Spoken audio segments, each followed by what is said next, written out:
Now, a Nottingham group tackling issues of hate and prejudice have launched a new podcast discussing the hard-hitting issues with the groups they work with. Communities Inc. started in 2011. Topics of the podcast include disability, racism and Islamophobia.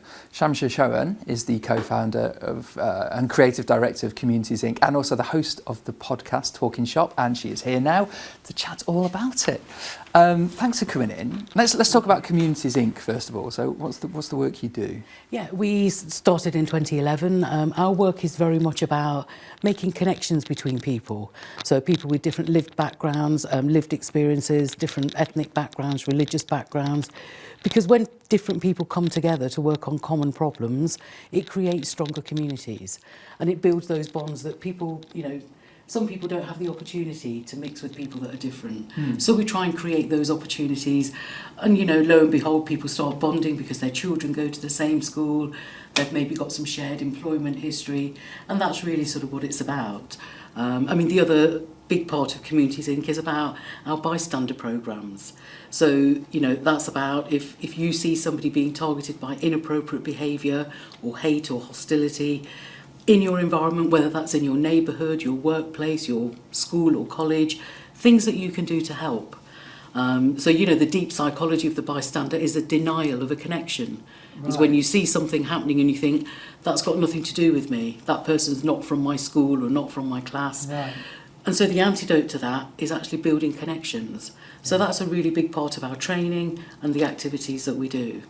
Obviously I want to talk about Talking Shop, I want to talk about the podcast, but just on that subject, if you do witness that, then what is the best way to get involved? Because like you say, some people might turn blind eye, might be a bit fearful of getting involved. Yeah, we promote a range of different interventions. Excuse me.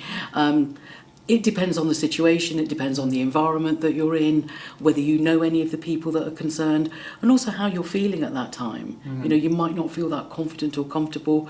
So we've got a whole range of emotions, which, from, one of the simplest things that you can do if somebody tells, say, a sexist joke, is not laugh. Yeah. So sometimes you don't even have to say anything. It's the way you look at somebody, or those looks that often our mums give us, and that tells us that we're being, out of order. Yeah. So, and obviously the other side of that is to actually engage in a conversation and say, hey, that was a bit over the top, or that was a bit inappropriate. So, we do promote a range of interventions. So there's something that everyone can do. Okay.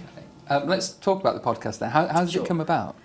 It came about because we work with a whole range of different organisations that work with communities that are vulnerable to hate and hostility, and we wanted to be able to sort of connect with our audience in a different way.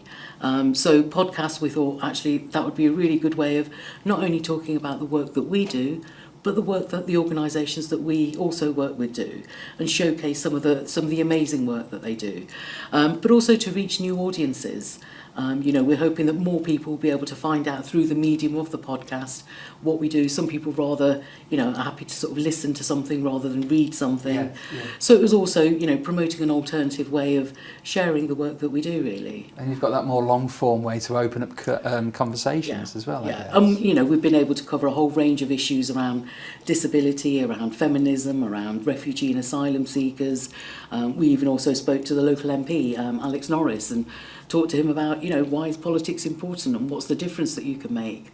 So, and a lot of these people will go back to, because, as you can imagine, a conversation around disability, there's a lot more to be talking about than just 20 minutes or 30 minutes. So we'll probably be going back to some of these organisations and, looking at some other areas and focusing in on particular issues. Fantastic. Well, that's the thing, is the more you have a conversation, the more the world opens up. And we could do a lot more of that at the moment. Thank you so much for coming in. Thank you. And,